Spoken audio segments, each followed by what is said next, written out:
नमस्कार साथियों, आपका स्वागत है आपके अपने चैनल सापरा भक्ति पर। आज हम चर्चा करेंगे एक ऐसे दिव्य व्रत की जो सूर्य देव की कृपा, पितरों की तृप्ति और मोक्षदायक पुण्य प्रदान करता है। यह है संक्रांति व्रत।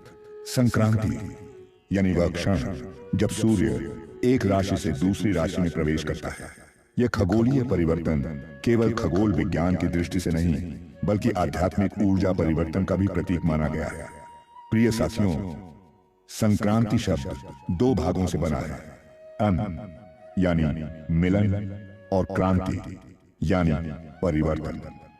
इस प्रकार संक्रांति का अर्थ हुआ सकारात्मक परिवर्तन का आरंभ। गरुड़ पुराण में कहा गया है, संक्रांत्यां दानं तपस्यैव जपहो मादिकम शुभम तस्मात् सर्व प्रयत्नेन संक्रांत्यां व्रतमाचरेत्। अर्थात संक्रांति के दिन किया गया दान, जप, होम और व्रत सामान्य दिनों की तुलना में 1000 गुना अधिक पुण्य देता है। संक्रांति केवल एक तिथि नहीं बल्कि एक ऊर्जा का द्वार है। जब सूर्य एक राशि से दूसरी में प्रवेश करता है तो पृथ्वी पर सूक्ष्म स्तर पर नए स्पंदन उत्पन्न होते हैं। ये ऊर्जा परिवर्तन मनुष्य के शरीर, मन और आत्मा पर प्रभाव डालते हैं। इसलिए हमारे ऋषियों ने कहा कि इन क्षणों में संयम, भक्ति, ध्यान और दान करना अत्यंत शुभ फलदायी होता है। गरुड़ पुराण में भगवान विष्णु ने गरुड़ को कहा, हे गरुड़, जब सूर्य मकर या अन्य राशियों में प्रवेश करता है उस समय जो मनुष्य स्नान, दान और उपवास करता है वह जन्म जन्मांतर के पापों से मुक्त होकर मेरे लोक में स्थान प्राप्त करता है। इसलिए कहा गया है कि संक्रांति का व्रत केवल पुण्य ही नहीं देता बल्कि मोक्ष का मार्ग भी खोल देता है। अब आइए जानते हैं संक्रांति व्रत की विधि को विस्तार से। प्रातः काल ब्रह्म मुहूर्त में उठें, शरीर और मन को शुद्ध करने के लिए स्नान करें। यदि संभव हो तो गंगा या पवित्र नदी के जल से स्नान करें। सूर्य देव का ध्यान करें, पूर्व दिशा की ओर मुख करके खड़े हों और दोनों हाथों से सूर्य देव को जल अर्पित करें। जल अर्पित करते समय यह भाव रखें कि आप अपने अंदर की अंधकार रूपी ऊर्जा को बाहर निकाल रहे हैं और नई रोशनी का स्वागत कर रहे हैं। इसके बाद संकल्प करें, मैं आज संक्रांति के पावन अवसर पर सत्य, संयम और भक्ति का पालन करूंगा। मैं अपने पितरों, देवताओं और गुरुओं की कृपा प्राप्त करने हेतु यह व्रत श्रद्धा और निष्ठा से कर रहा हूं। पूजन करें। सूर्य देव, भगवान विष्णु या शिव की प्रतिमा या चित्र के सामने दीपक जलाएं, पुष्प और तिल अर्पित करें। सूर्य देव के लिए एक विशेष मंत्र कहा गया है। इस मंत्र का जाप करने से मनुष्य के जीवन से अज्ञान और आलस्य का अंधकार मिटता है। व्रत का पालन, दिन भर सात्विकता का पालन करें।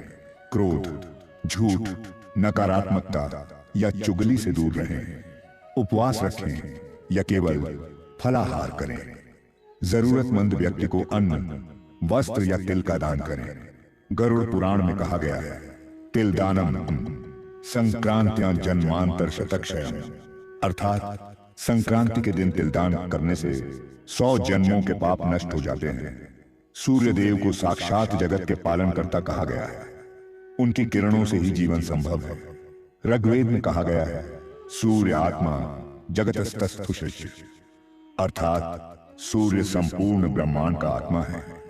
इसलिए जब हम संक्रांति के दिन सूर्य की उपासना करते हैं तो हम ब्रह्मांड की उस ऊर्जा से जुड़ते हैं जो हमें नवीन जीवन और उत्साह प्रदान करती है।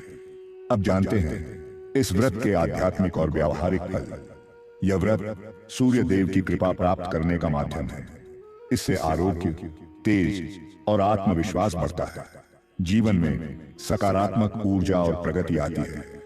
पितृदोष, ग्रह बाधा और दुर्भाग्य का नाश होता है। घर में शांति और समृद्धि का वास होता है। गरुड़ पुराण में लिखा है, संक्रांति दिने यह श्रद्धया व्रतमाचरति सर्व पाप विनिर्मुक्तः विष्णु लोके मह्यते। जो व्यक्ति श्रद्धा से यह व्रत करता है वह पापों से मुक्त होकर विष्णु लोक में स्थान पाता है। अब कल्पना कीजिए, संक्रांति के दिन आप प्रातः काल स्नान करते हैं, सूर्य देव को जल अर्पित करते हैं और फिर श्रद्धा से व्रत करते हैं। वह क्षण केवल धार्मिक नहीं बल्कि आत्मशुद्धि का क्षण होता है। उस समय आपके अंदर का आलस्य, भ्रम और दुख धीरे धीरे समाप्त होता है और उसकी जगह तेज, प्रकाश और शांति का भाव जन्म लेता है। संक्रांति के दिन किया गया दान सबसे श्रेष्ठ माना गया है। गरुड़ पुराण कहता है, संक्रांत्या तिल दानम च सर्व रोग निवारण, अर्थात संक्रांति के दिन तिल का दान करने से सभी रोग और कष्ट दूर होते हैं।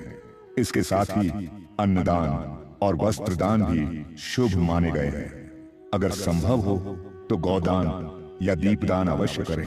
पुराणों में कई कथाएं हैं जो संक्रांति व्रत की महिमा बताती हैं।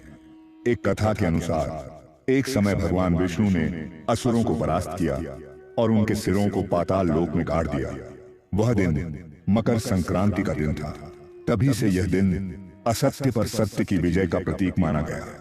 दूसरी कथा कहती है कि इसी दिन भगवान सूर्य अपने पुत्र शनि से मिलने उनके घर जाते हैं, जिसे मकर संक्रांति कहा गया। यह दिन पिता पुत्र के मिलन और क्षमा के भाव का प्रतीक भी है। संक्रांति हमें केवल व्रत का संदेश नहीं देती, बल्कि सिखाती है कि हमें अपने भीतर के अंधकार, आलस्य और नकारात्मकता से ऊपर उठना है। यह दिन हमें प्रेरित करता है कि हम अपने जीवन में भी संक्रांति लाएं, अर्थात सकारात्मक परिवर्तन करें। प्रिय साथियों, संक्रांति का यह पावन पर्व हमें याद दिलाता है कि प्रकृति निरंतर बदल रही है और हमें भी अपने जीवन में नई दिशा लेनी चाहिए। हर संक्रांति पर आप थोड़ा समय निकालें, स्नान करें, सूर्य देव को जल चढ़ाएं, दान करें, ध्यान करें। आपके जीवन में स्वतः ही शांति, तेज और शुभता का संचार होगा। संक्रांति व्रत न केवल देवताओं को प्रसन्न करता है, बल्कि हमारे पूर्वजों, हमारे कर्मों और आत्मा को भी पवित्र करता है। यह दिन है कृतज्ञता, आत्मशुद्धि और नए आरंभ का। जय सूर्य नारायण भगवान की जय।